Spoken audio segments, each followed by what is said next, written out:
right, all the platforms should be live right about now. Oh, hello there. Welcome, creatives, community, and kind folks. I am DBJ, and welcome to the channel RPG with DBJ, where we deep dive, take a look, dig into many of the things that we love to talk about in tabletop RPGs. Now, one of the things that we like to do on the channel is, just so that we just don't get a little too squirrely or anything, is we like to take a subject and we talk about that subject all week long.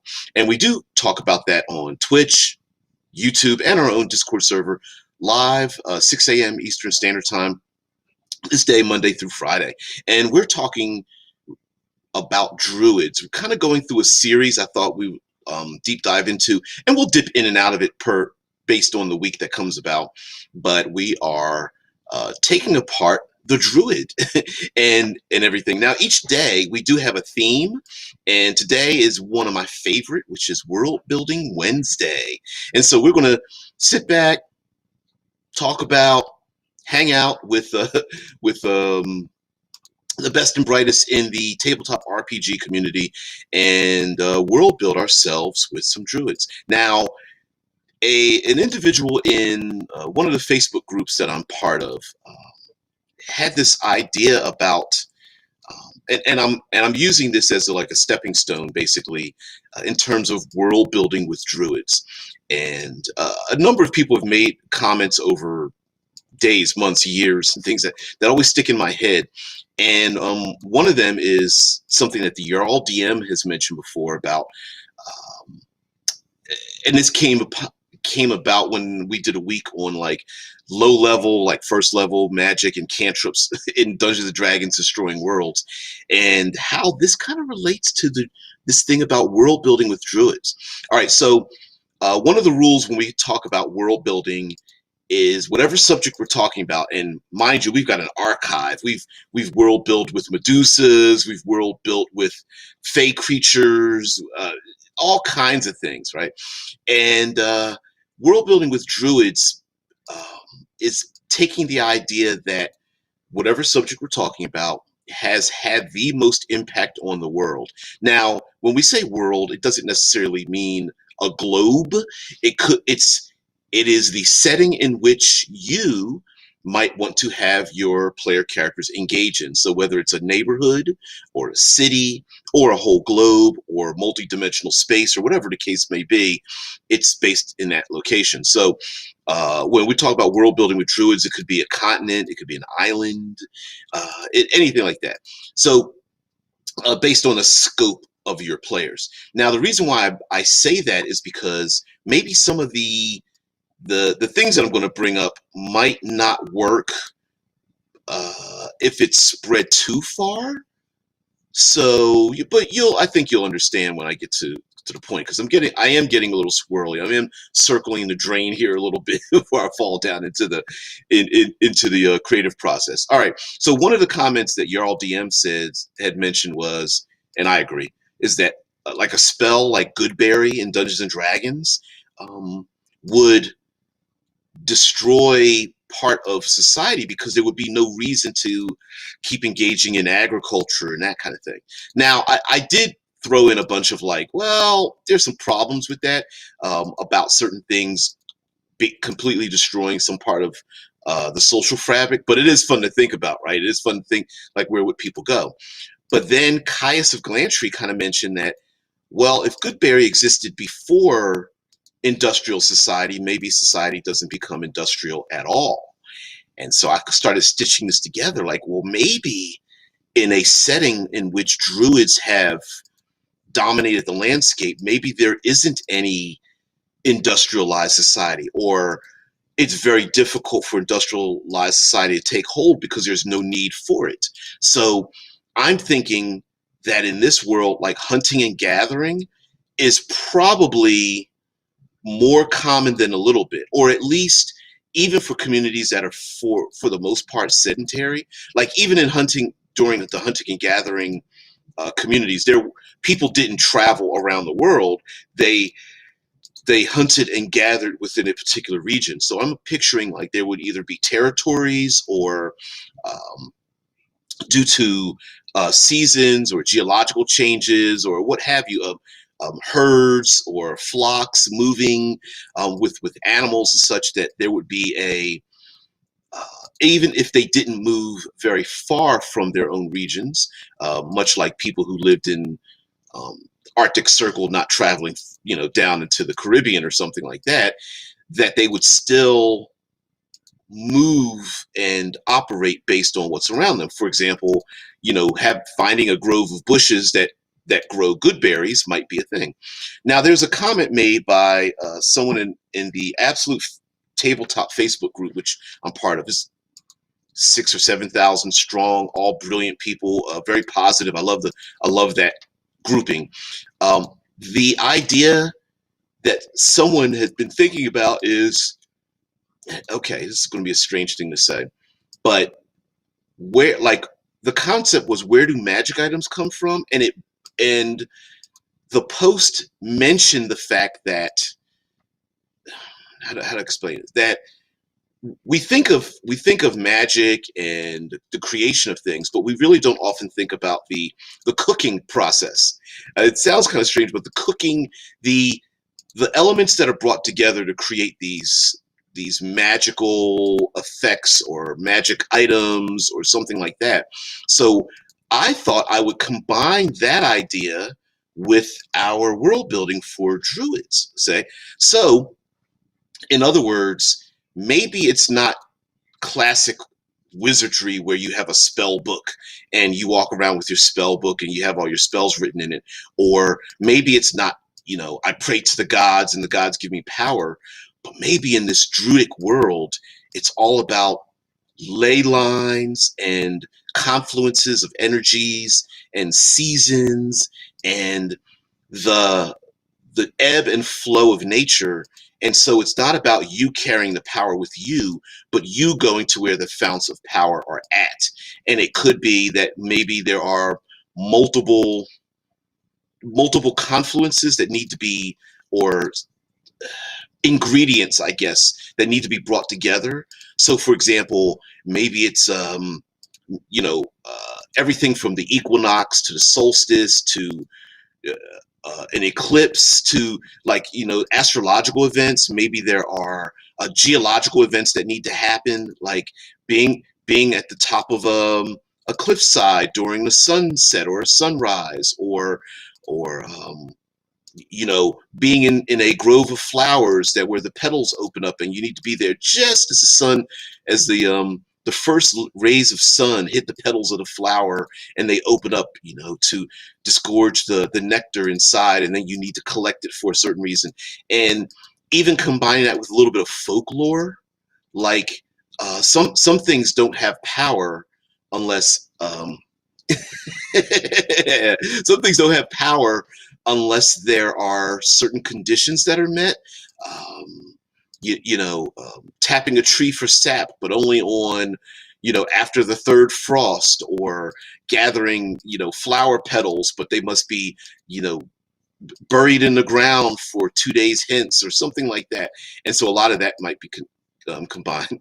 Yeah, I hear you, Rickard. Rickard's like, world building for druids. Trees, lots of trees, add more trees.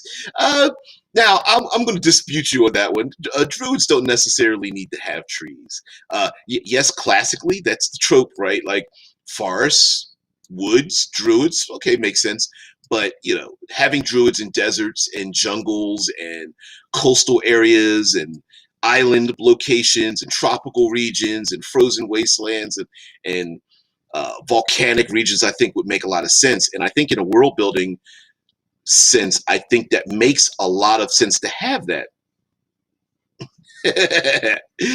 Ricker's like, need more power? Add power outlets to trees, which maybe that's a real thing, right? Like, of course, not really literally taking a plug and plugging it in, but being able to see where the confluences of energy reside. So as opposed to, uh-oh, Cameron's like, well, what kind of trees? Little ones that come in little bags or glass jars? Yeah, it depends on what state you live in, Colorado and more. You guys, trees. Now, of course, if you're going to have druids, you're probably going to have a world that is um, exceptionally grand in its natural habitat. With maybe there are very few trade routes. Yeah. Oh, Cameron says, "Hail for Washington State." Oh, yeah, homeland of trees. Yeah, but I'm imagining like you know not just mountains, but mountains that pierce the sky, and the maybe maybe the air is very thin, the deepest oceans, the grandest deserts, and of course the largest trees, possibly the maybe the densest foliage, or even people that live in them. And I'm thinking that in this world there would be I'm two types of like enclaves. So there would be this what I'm considering the sedentary ones. So in other words, instead of a world where there's lots of like industry and forging of metal weapons and the use of metal, I'm thinking that there would be lots of scavenging for parts. When animals are killed, they use all of the parts of the animal. It would be very. I'm thinking tribalistic, barefoot adventurers, and that would be a theme without necessarily having to change very much in, say, classic Dungeons and Dragons. You would just look different, but it wouldn't be very different. Now, I understand that player characters are like, well, what about our long swords, or what about our plate mail armor? I think the same could be. I don't think you would need to change very much, except the look, especially if you have things um, with a world filled with a lot of very bold natural habitat. Of course, there would be things that are extraordinary. So, making armor out of bark, or making it out of stone, or petrified woods, or things of that nature. I think that we would just have to embrace the fact that like a dark sun, or heck, what's another setting that my brain just ravaged lands of Cryfoth, or something like that, where you there's a lack of metal, but but there are other things that we could use to substitute for them. I wouldn't have a problem with that. Bone, obsidian, and onyx, flint, and things I think would be really cool. Rickard says vine whips, iron bark armor, razor leaf knives. Yeah. Oh, and so on and so forth, right? And even things, even scavenging things from the wild, like if you there's a massive beast was taken down, great, I'm going to make a dagger out of its tooth. And so, while resource management isn't really a thing in 5th edition Dungeons and Dragons, but I think there's a case for having some kind of resource management, whether it's collecting firewood, or finding a place to finding a river to drink from. And this is where I'm going back to shroom grenades. I don't know. You might want to be hit by a shroom grenade. Like, they're throwing shroom grenades. Party! Like, yeah, there might be some things that might be related to that, and it would be what where my mind is going with the cooking of magic. This, I know that doesn't sound like a great analogy. I'm going to need a different metaphor for that or something. But the idea would be that it's not that as a player character I have a list of 8 spells. It's I need to go to the location to get the spell effect that I need, right? Like, imagine a druid or a cleric or something built around the tempest. Well, in order for me to cast a lightning spell, I need to go collect some lightning. So I need to go to the highest reaches of this mountaintop where there's, powerful storms there, to stand up there, to reach my hand up, or, raise a staff or something like that, to basically collect a lightning bolt, or maybe a handful of bolts of lightning, to bring down with me down into the savannah or something of that nature, right? Yeah, Tesla Rangers like literal pineapple grenades. Yep. Yeah. And I think that it would be kind of a cool thing where like player character capabilities might change based on the region that they're in. So, okay, so on one hand, you'd have conclaves that don't move around a lot. Like, they would move territorially in their own regions. Like, oh, if you're on the savannah or the plains or grasslands or something, these communities would stay there, and they might move within maybe dozens of kilometers of their locations, or dozens of miles, or whatever, however your measurement is, and they would move around, but they wouldn't move very well much. But then you would have these other enclaves of Druidic styled people who move everywhere, essentially because there would be territories, right? Like they're much embracing societies built around the actions of the plant and animal world, I think would be really cool. Like predatory felines, but taking their behaviors and wrapping it around a sentient life of where player characters and NPCs would be. Same thing with like lupines and other animals and things of that nature, where they would embrace. There wouldn't be a difference between the societal nature and things outside. And I bring that up because, like, talking about like pineapple grenades and shroom grenades plus cooking equals brownies. Dude, yeah. I mean, how cool would it be to, hey, I want to go to the astral plane. Well, you're gonna have to take some shrooms to get there, right?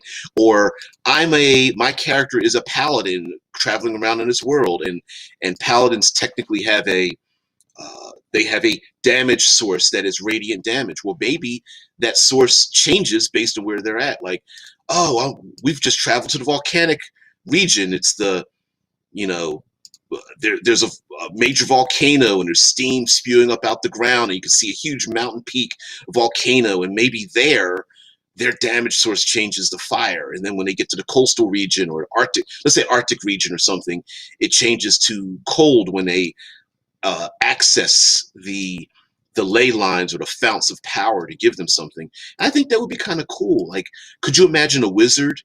Uh, I guess you wouldn't call them a wizard. Maybe they're called something else in this world, where it's a fireball in one location, but it's a recontextualized like fireball or electro ball or psychic ball somewhere else. Cam's like, can we do a week on magic drugs? I've got a lot of ideas. I don't have a problem with that. We could, yeah, yeah. My mind, my when you mentioned that, my mind kind of went like, I don't know, and then I'm like, well, that's perfect, because right now I'm not thinking of anything like that. I'm like, that's actually a good idea. So the answer is yes. All right, so. Um, I, much like the animal kingdom, or hell, even the plant kingdom, usually has a natural limitation on how many of their assets can be together, right? Like most of the time in groups of packs of animals of any type, there's usually those animals gathered together that can only be gathered together. You guys are crazy. Only be gathered together um, to accommodate a certain population of animals, right? Like when they have mating season, usually like the males have to separate, because if too many male predators are together, they end up having to separate because of the violence that happens between them and such. Yeah. Now Rickard says the liquid black wonder drug that wards off Mondays. And if only we had a name for it. Coffee, maybe? I don't know, man. But yeah, Cameron's like, awesome sauce. Yeah, yeah. No. You know what? I haven't had any soy or almond milk recently. Which, wait a minute. If I were a druid, could my create like food and water instead create some other elements? I think that makes perfect sense. As a matter of fact, we even talked about the idea of I think it was even put in, was it Pathfinder or something like that? Or anyway, very early on in the Dungeons and Dragons various iterations, if someone were to create like water or create food and water or something like that, that it would change based on the culture and the location that they came from. So, hey, walking around with those pineapple grenades probably makes a lot of sense. Also the idea with what I think would be really cool is if you're gathering, if you are hunting and gathering, that there might be dangers, but also rewards for it. So, for example, in this world, maybe there are no magic items in the classic sense, like someone creating an item forged in the heart of something. No, maybe it's just part of nature, but it's very difficult for you to get to it. Maybe it's surrounded by dangerous animals or poisonous thorns or the hottest, coldest, uh, um, dangerous regions to get to. Maybe you need to go on a spirit travel in order to find a location, so you have to take a mushroom now to go into some kind of hallucinative state to then be told where something else is located, instead of the classic like finding a wand. Maybe that wand is just broken from a tree. Oh, Gaster Two Soul, what's going on in here? Hey, what's up? Long time no hear from, but cool. I'm always here, and just hang around. Come on, sit down, have a place. Yep, Ricker says, "Oh man, not poisonous thorns." Yeah, maybe most of these things that we take for granted as being built or constructed or developed, designed, might be just part of nature. So finding a instead of um, instead of stumbling upon castles and uh, great monuments built to the gods or something, maybe there are hovels you can find and caves and natural outcrops and such. Yep. Oh man, Gaster says, yeah, it's been a while since we are talking about druids. This is up my alley. Yeah, we're just doing some world building. Also, maybe communication and language has changed a bit. So maybe we see lots of carving into stone, painting in caves, communication. One of the things that I've put into, and I'm patting myself on the back here a little bit. So bear with me. One of the things I've put into a number of the cinematic environments books that I've written, there's like 9 now, are variant languages. Like, for example, there are ways people communicate that are not necessarily verbal and or written, like the English language, for example. People communicate with flags when they're at sea. They communicate with smoke signals or flocks of birds, or using there's like throat singers and what's the thing? A bull roarer, I'm imagining from, and I know don't necessarily like being called Aboriginal, but the bull roarer that's spun around the head that makes a sound, or the clacking of stones and things of that nature. And I think we tend to play that down, but in this Druidic shaped world, I think that would really fit into that kind of concept where communities are communicating with, you know, the flocks of birds, or messages left in, carved into trees or painted on rocks or something of that nature. And maybe that is the way we communicate. Alejandro says, so did I come for the middle, the beginning, the end? You're a little bit in the middle. We started at 6 a.m. my time, Eastern time. So maybe with time changes and things like that. No, but listen, whenever you show up, wherever you are always on time. Yeah. Gaster Two Soul says, I imagine druids kind of shutting themselves off from normal society and are living among nature, like in caves, forests, and just generally being one with the forest. Maybe there are even some who had blinded themselves either through ingesting poisons or other things, so they can be one with this world. Ooh, I love that. Yeah. Alejandro's like, yeah. Rickard mentions a druid is never late. The even taking your idea there, Gaster Two Soul, even further, even further is maybe it's a form of ascension for druids, like the druid who becomes I know in gaming we love to talk about like 10th level, 20th level or something, but maybe the ultimate goal of a druid is not to attain a certain level, but to almost become non-human any longer, so that maybe the master druids of this world don't even look human at all. They are the trees and the mountains and the rivers and the storms and the raging fires and things like, yeah. Yeah, yes, they're like, yeah, to abstain of a form of ascension. So in the beginning, it's like becoming blind, or like we mentioned yesterday, someone who loses their arm, but instead all of a sudden it's like there's like roots and leaves and vines and stuff that grow into an arm to replace it. And then over time, maybe that druid that's sitting on the rock doesn't move any longer. Maybe their lower body grows into the ground or starts to turn to stone a little bit.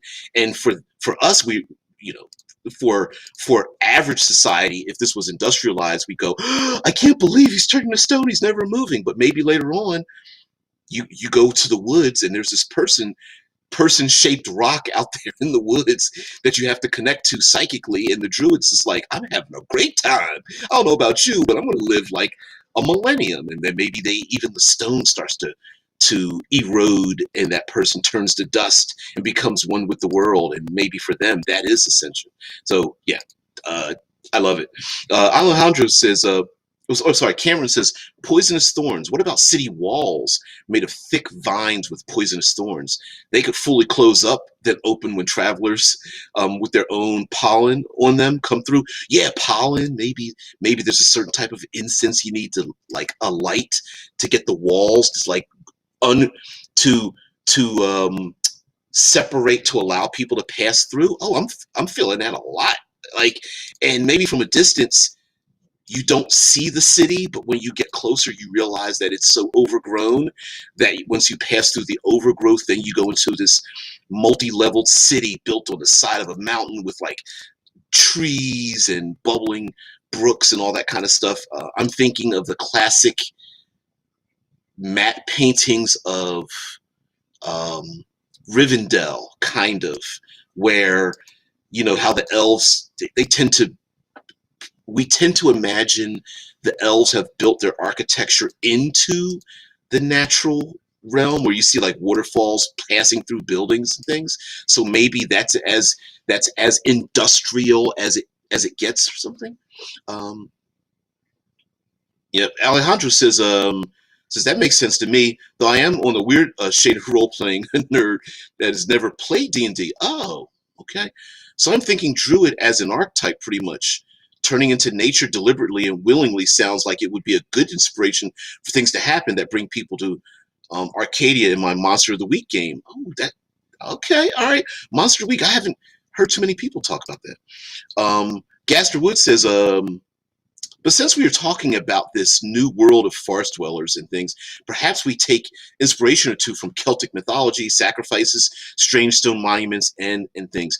And here, Gaster, I'm gonna throw a monkey wrench into what you're considering here, because other people said the same thing, that we inexorably link druids with forest realms, but I'm thinking in world building that we link druids with whatever natural environment is there, including forests, right? So there would be desert druids, there would be coastal druids, there would be mountain druids and volcanic druids and plains runners and everything in between, right? And those people would then shape their world around them, or at least absorb it. Cameron says, "Ooh, that city's going in my new campaign for sure." Yeah, I'm thinking like could you imagine that there are architects whose job is to grow bits and pieces of the city as needed for the people? Like maybe there's a small family and they're expecting a newborn, and they have like instead of like having pets, they kind of have maybe a flock of birds, insect hives that they take care of, like beekeepers or something. And someone's like, hey, we need to grow a couple more places for them to live. And then one druid and a couple of their acolytes or like students or whatever are sitting there, and they're like breathing into or casting their hands around, or they're chanting or something, and the leaves start to change and shift, and maybe openings open up into like giant trees or into the stone, or the flow of the river starts to change and space opens up or whatever. Or maybe there's even like they're even allies of the druids, where like big ogres are there. They're like moving stones around to flat stones to just make these little small cave like places. That would be cool. Yep. Alejandro's is a rock druid that's old enough to have environments around it as different pets through time.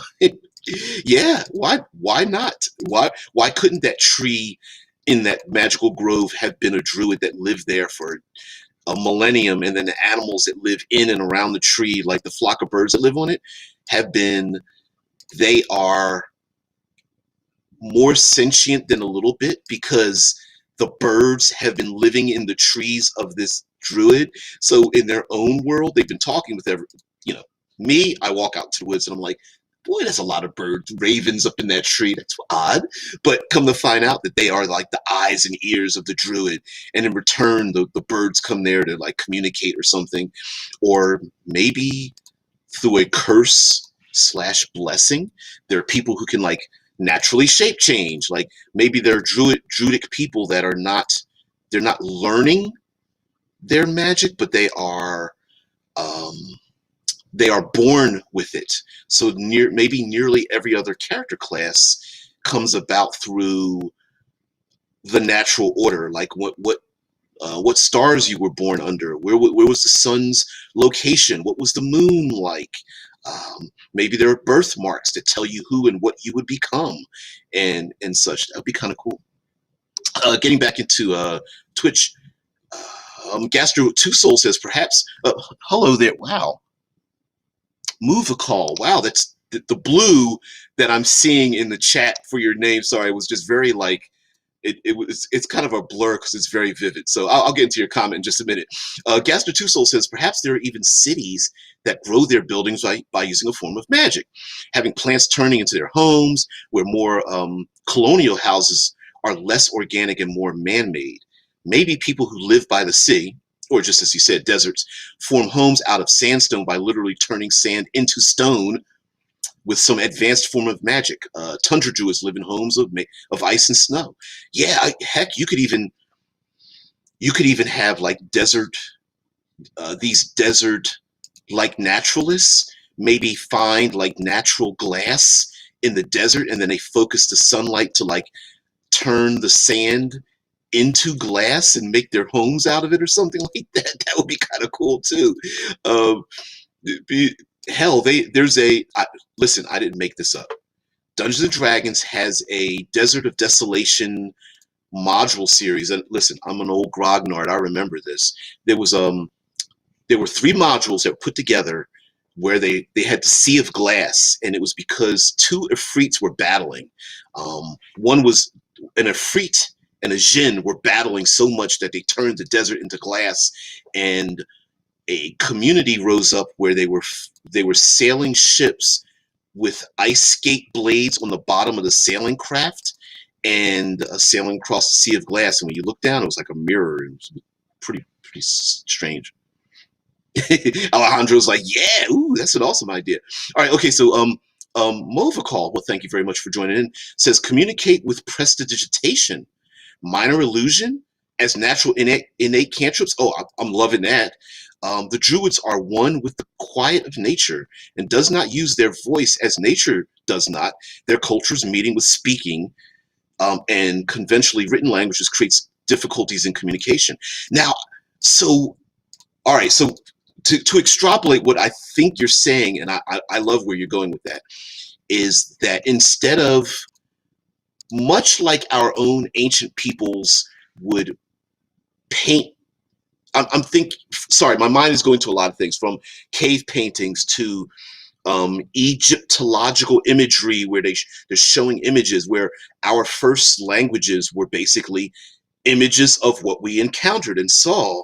So like prestidigitation, minor illusion, even a little bit of thaumaturgy or whatever might be a sense of we're in order for us to communicate, we're communicating with sounds like the sound of how wind flows through the trees, or how animals and predators sound, or um, storytelling where people, adorn themselves with animal and bits of nature to tell a story. And so in order for us to communicate, since in this Druidic world, communication isn't written down and translated. Instead, it's done by these stories that are told from one place to another.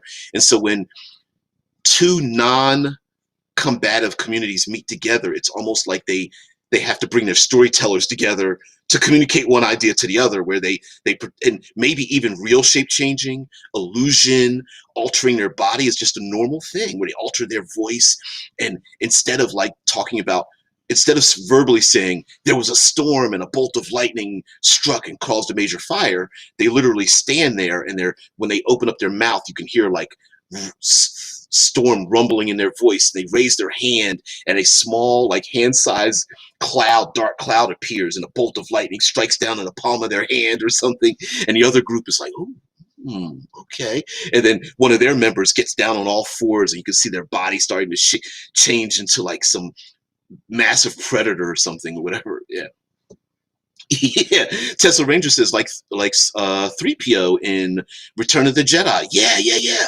Where 3PO is talking to the Ewoks, and he's making the sound effects, and they're going like, "Oh." And so now, mind you, you could make the case that there is a so-called common language, because everyone knows the sound effects and the imagery that's involved. Like if someone were to take a stick and draw like 3 lines that to us would mean nothing, but to them they're like, "Oh, I know what that means. That's the confluence of the river where it always floods and it freezes in the cold." To them it might be a normal thing, but to us from the outside, we might just like, "Why are they grunting? I don't get that." But I love the idea of needing to have that. I love it. I also like this idea of kind of where Movical's going, where okay, how do I say this?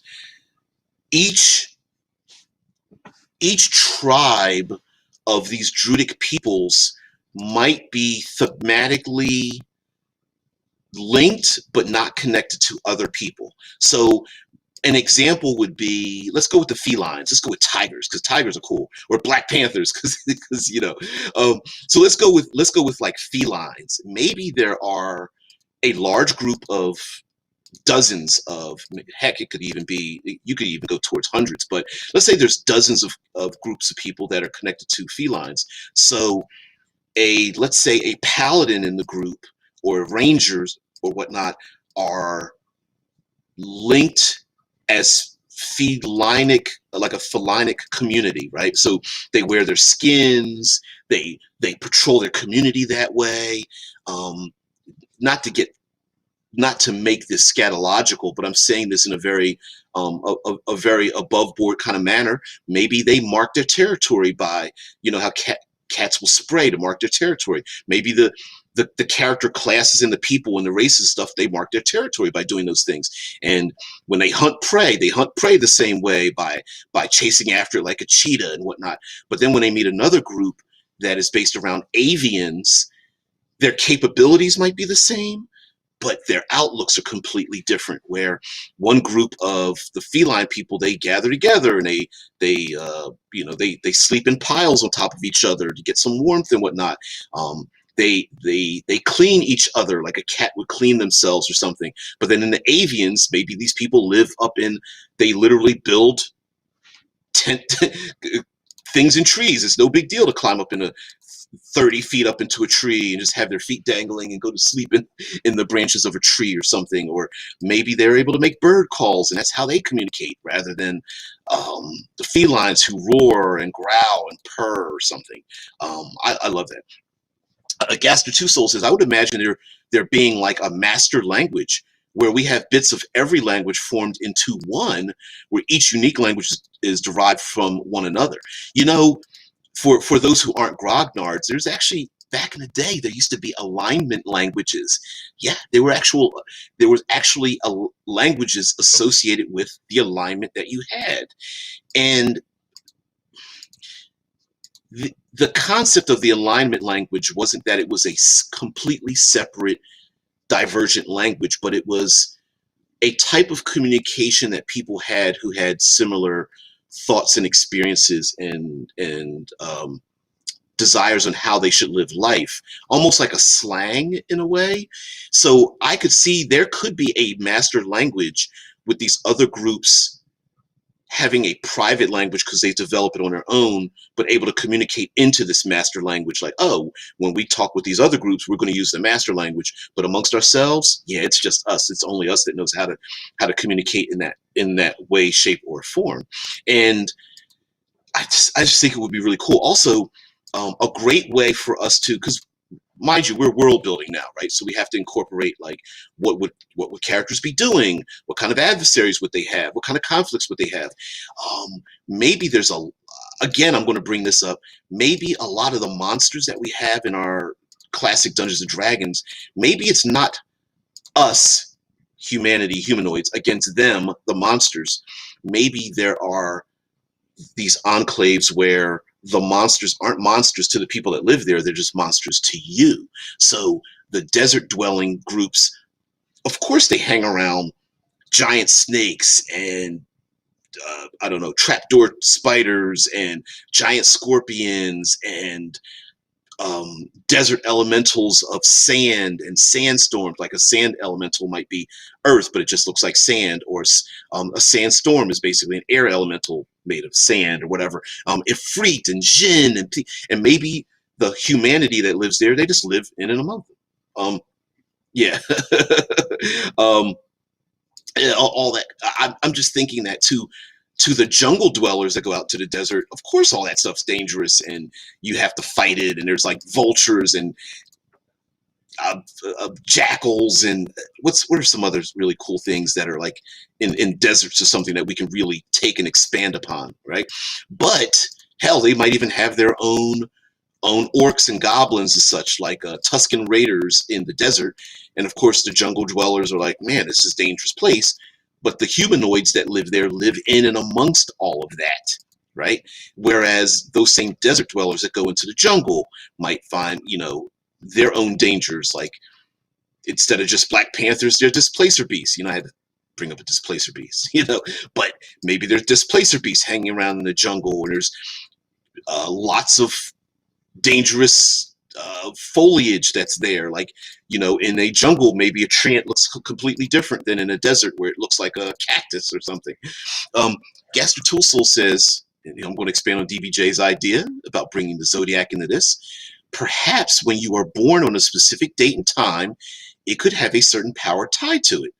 Leo is maybe where you would be able to control animals like felines, sort of like a showing of dominance. Scorpios are perhaps able to be resistant or even being able to absorb venom, release it into its enemies. I like where this is going. Sagittarius are perhaps masters of the bow and could even have so much skill that they can even shoot around objects. You get my meaning? Yeah, Gaster, listen. Two-Soul, dude, I am right there. Rickard's like, everyone take a drink. No, but seriously, no, I like that. I love the idea that, from our modern context, we don't like, we are very much a freedom related type of society, right? You can't tell me where I'm not born into something. I'm free to choose what I want, but maybe it's the opposite. People are embracing this. If you were born as in the zodiac of the Sagittarius, maybe the family's like happy, like, oh, you're gonna be an archer, a bowman, and when you grow up, you're like proud of the fact, like, man, I could just, and maybe you just have a natural tendency for it, and so you are born into your class, you're born into your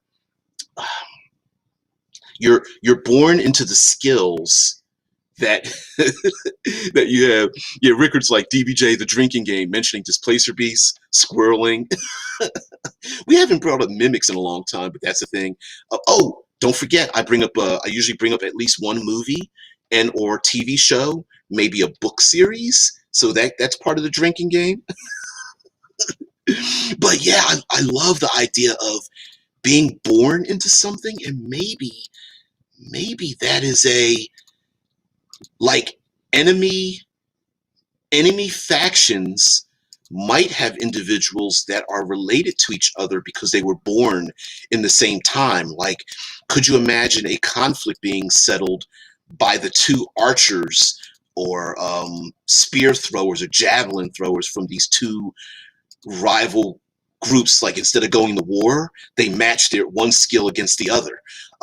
Which brings me into what will people be doing? Ricker says, drink your whole drink if he mentions the movie The One. Oh, don't test me because I will.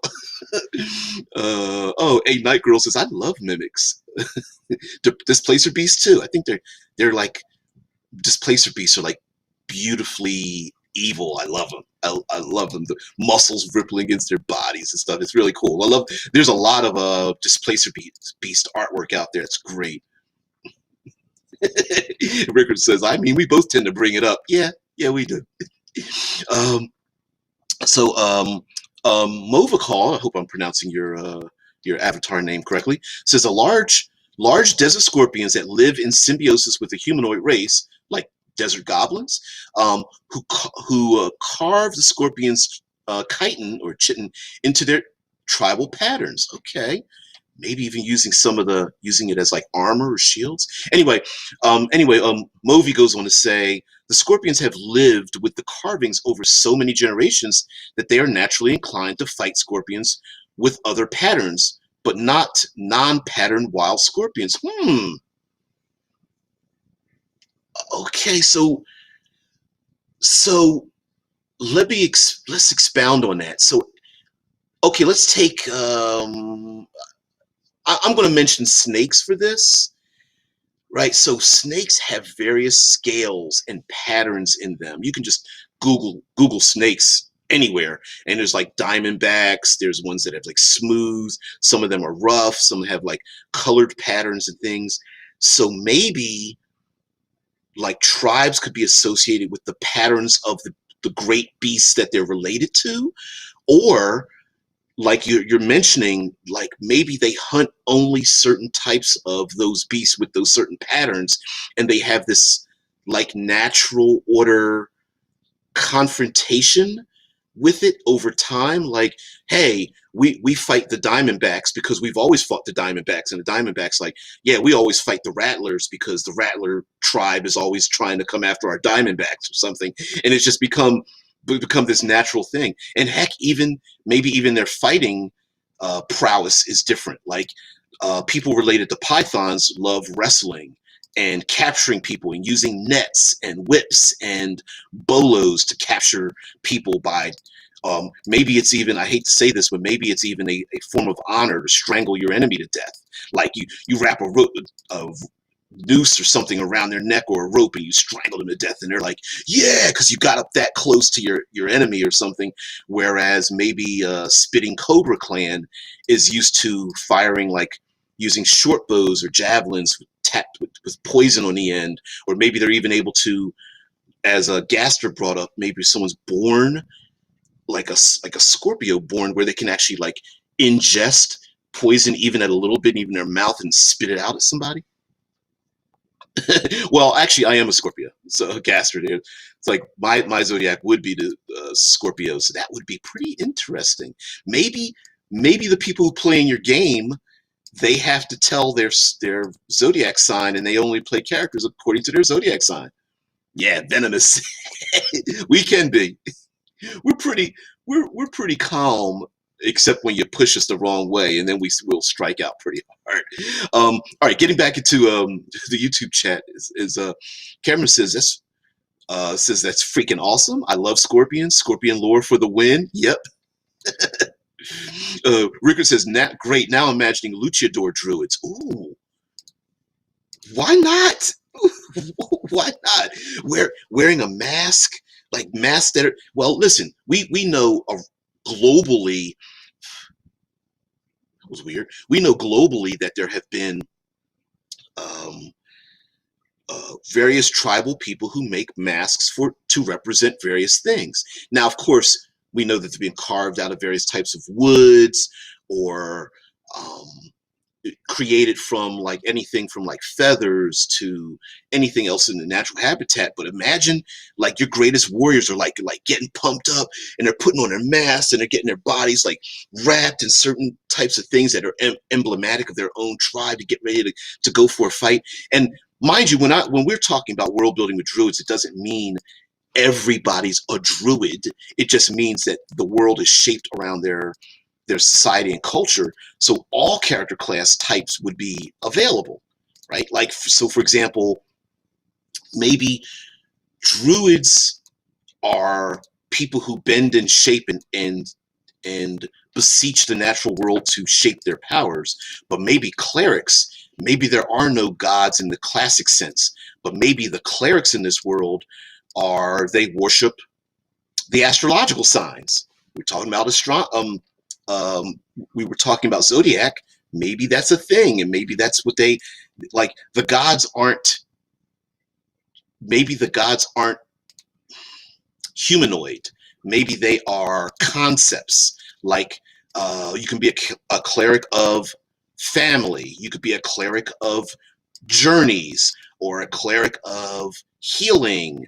A cleric of the hearth, safe spaces, a cleric of battle and war. You know, like maybe maybe they're all just plain open, or passing knowledge, leadership. Maybe they're just concepts. We can go the other way, where maybe the clerics do not worship gods at all. Maybe the gods themselves are all just ancestors.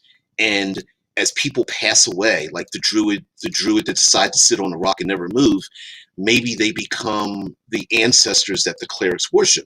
And so there's this constant overturning of the ancestors from one to another. Like maybe there was a great hunter that was an ancestor, and that hunter is the deity that the gods would worship.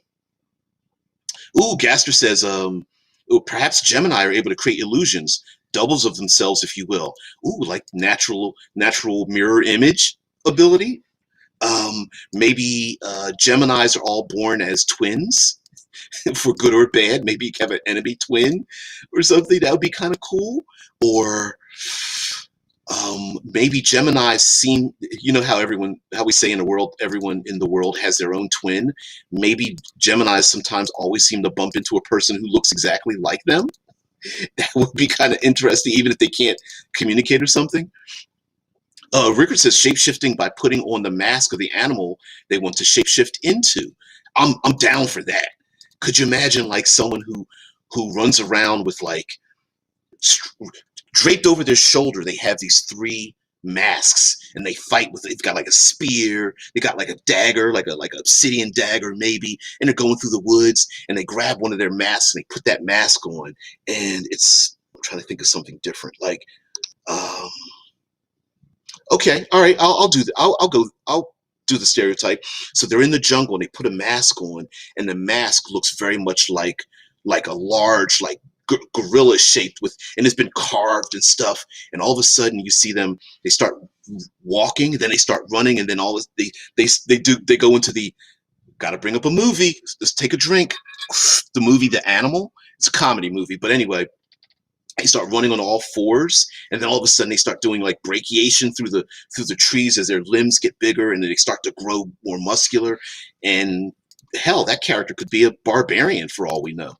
That'd be kind of cool. Like, I'm not a barbarian with rage. I put on my mask and I become this great beast of the wild or something like that. Alejandro says maybe usually only one of them has powers and the other one does not. The one without powers is taught to be destined to kill the one that does.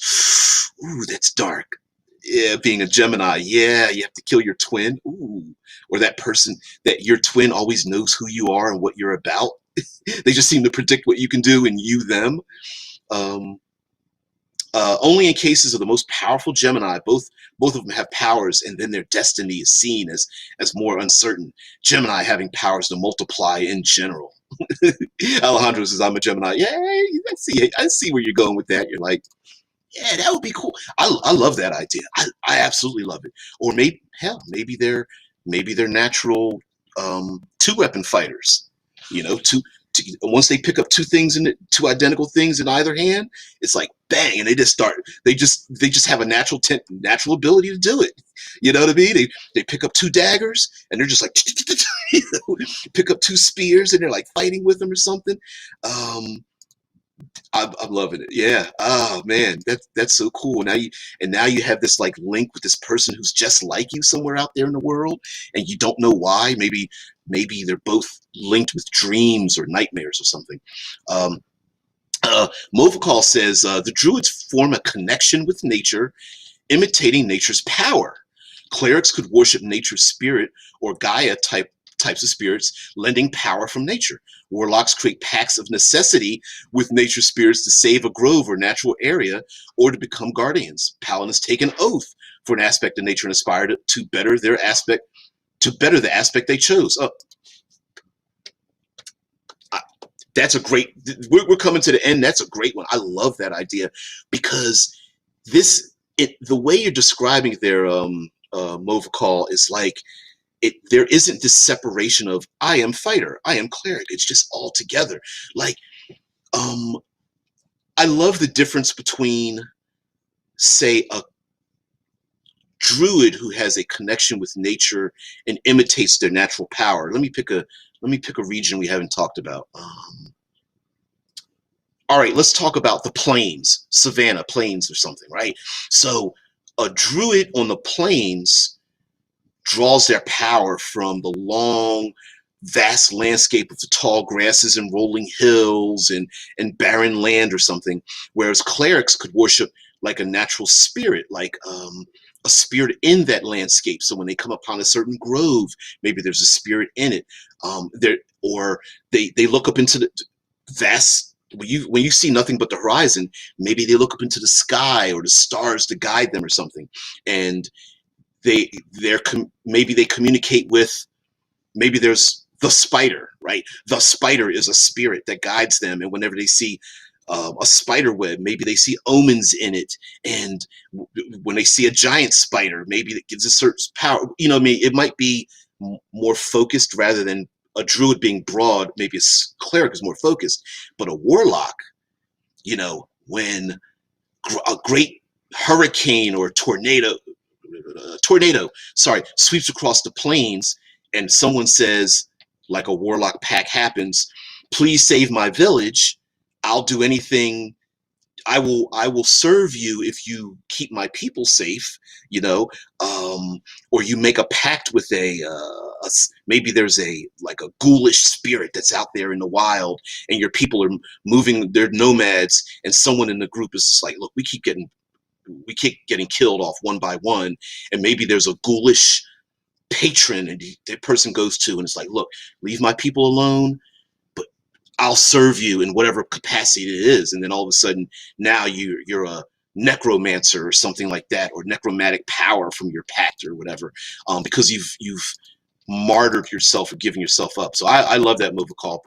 Great. Even like you said, even paladins taking an oath for the aspect of nature. Like, for example, um, an oath of the forest, of course, would be never taking or destroying the forest, or an oath of the river is never poisoning the river.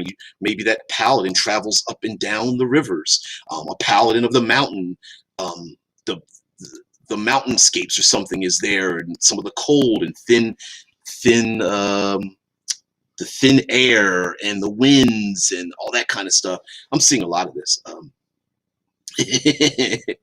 right, so before we get to the end here, the Gaster Wood says Pisces, the ability to command sea beasts, and I'm not talking about some cuttlefish. I'm talking about a damn kraken. Hell, who's to say that island that the PCs visited for the past 3 adventures wasn't basically a sleeping kraken the whole time, and people living on the back of the kraken or the giant turtle, or riding on the backs of like sharks or something like that. That'd be awesome. Hell, you could even I love land sharks, boulets. Maybe there are like sharks out there swimming in the vast oceans that have arms and legs like boulets. Gasterwood says, just imagine it now. You're sitting flat on your ass on the beach and you feel the ground rumble beneath you. You then see a giant ass kraken rise from the depths. And there's this just little ass kid sitting on the sea monster's head. Hells yes. Hell yeah. And you know what? Why not? Right? Who, especially in the natural world, maybe age has very little to do with capability, right? Maybe this small little kid is a 20th level druid because he was supposed to be a 20th level druid, right? When he was first born, he was like, let's see, first born out the womb, 3rd level. 5 years old running around, 8th level. Teenager, 12th level. Who's to say that might not be the case? Nature just said, we're going to pick you. Okay, so lastly, Cameron says, I can see cancers being hermit druids who carry their homes on their backs, and every once in a while come out of the walls to do something important in a cranky way. I like the hermit crab idea. Don't make fun of being crabby and stuff. But I like that. The hermit, you see on a beach like this giant shell, like not giant, but like the size enough for like a small tent or something for a couple of people to live in it, and then the shell lifts up and you see it's a person underneath, and they have the hermit crab, and they're like, get away, and they're like walking along like, dude, we just want to talk to you. Rah, stupid people messing with my shell. All pissed off all the time. Hermit crab druids, I'm really feeling it. Shield spell, Leomin's tiny hut, sanctuary spell, protection from good and evil. What's some other really cool things you could wrap around a hermit crab druid? Oh man. Oh, I love it. I love it a lot. Oh man, maybe the druid's riding on the back of a giant, a larger crab, like twice the size of a horse or something, size of an elephant, whatever, walking sideways. Maybe hermit crab druids, they only walk sideways for no reason, and because they're hermit crab druids. Movacall says, Oath of the Mushroom Paladin. Uh-oh, here we go. Sworn to allow for the recirculation of dead matter. Their oath to kill all undead and allow them to return to the cycle. With all the anti-undead abilities, I'm feeling you on that, allowing the rot to take place to become pure again. You know what? They could even, like an Oath of the Mushroom Paladin, like it's not just slaying the undead, but it is encouraging that life cycle to happen. So maybe they protect these groves so that the cycle remains in its natural order, so that when something dies, it is supposed to decompose specifically to compose. Cameron's making fun of my comment about the scuttle sideways. Yeah. Ooh, Alejandro says maybe cancers can't cast magic while moving unless walking sideways. That's their somatic component. They got to walk sideways. But I'm loving like an Oath of the Mushroom Paladin might even.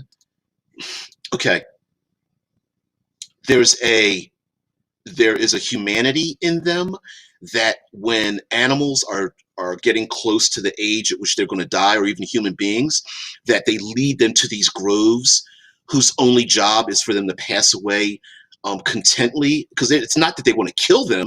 It's that, oh, you're in hospice, you're at the end of your life, I'm going to make sure that you pass away and that you decompose into the world. And I could see them also hating necromancers for raising the dead, because those people should be be dead, right? They should have died, and you're breaking the natural order. So I'm loving that a lot. Hell, even uh, I'm thinking even okay. So okay, we're going past the hour mark here, although today's technically my day off, so it can go a little bit longer. Um, I I think a number. Let's talk about what people would be doing, what players would be doing in this world. And I love the idea, drawing for what Mova calls talking about, like this oath of the mushroom paladin, that maybe the characters are there to ensure that the natural order is maintained. So, an example would be that, let's say a community, people are living on the coast and there's going to be flooding.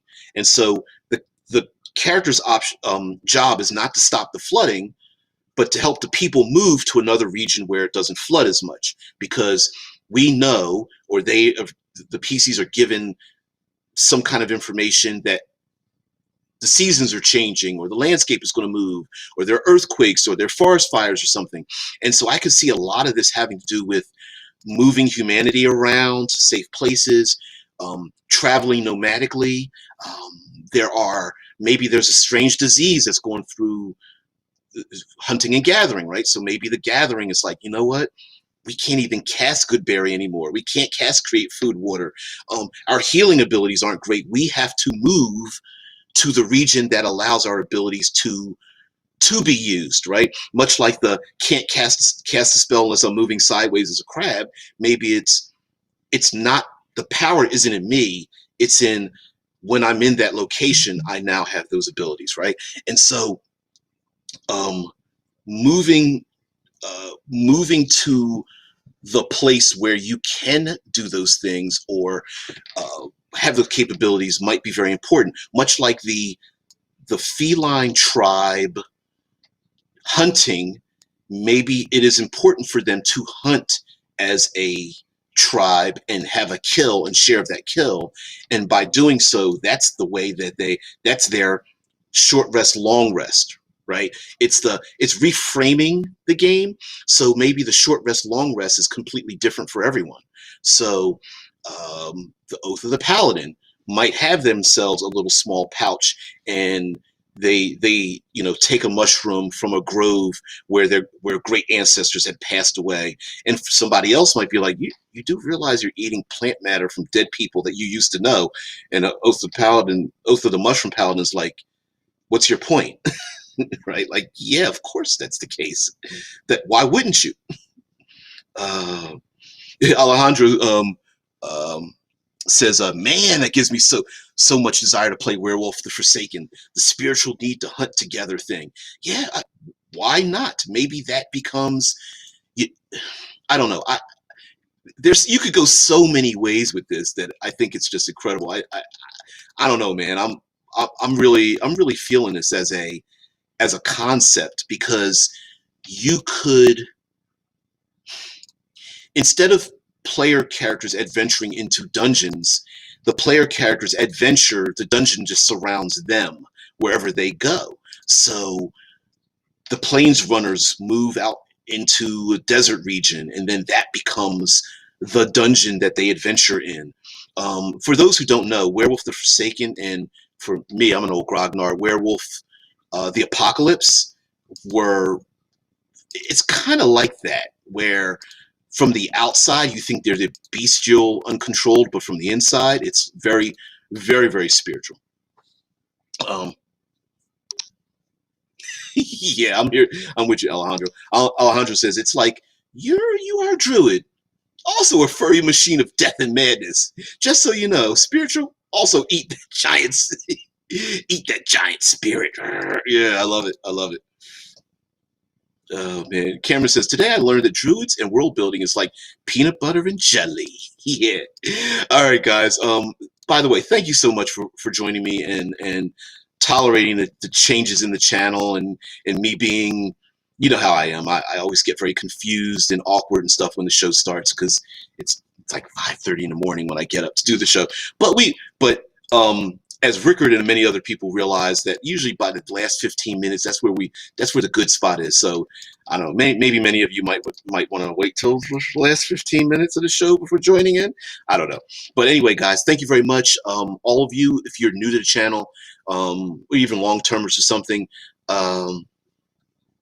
please, here's a little call to action. Please, like, share, subscribe, let other people know what's going on. Give me some great ideas for other episodes. I already got a great idea for today's show to do a whole week.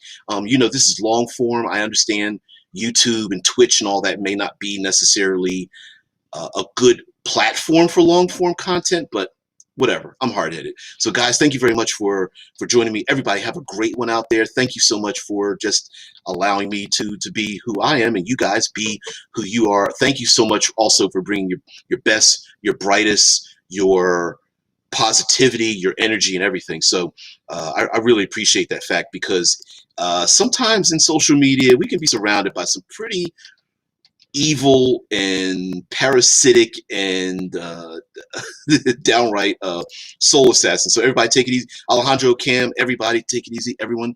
Ooh, Movercall talks about the warlock, the parasite patron, able to siphon life from nature, refill spell slots. Ooh, I like that. The bigger the kill, the more spell slots you get. Kill a field mouse, you get 1 spell slot. You kill a bison, you get like 5 or 7 or something. That'd be kind of cool. I like that. I like that a lot. Anyway, guys, gotta get out of here because I could be distracted all day long. Everyone, have a great one. Be well. Thank you very much for those of you who are on Twitch and YouTube and the Discord server. See ya. Have a great one. See you later. Bye. Very awkward as we get out of here.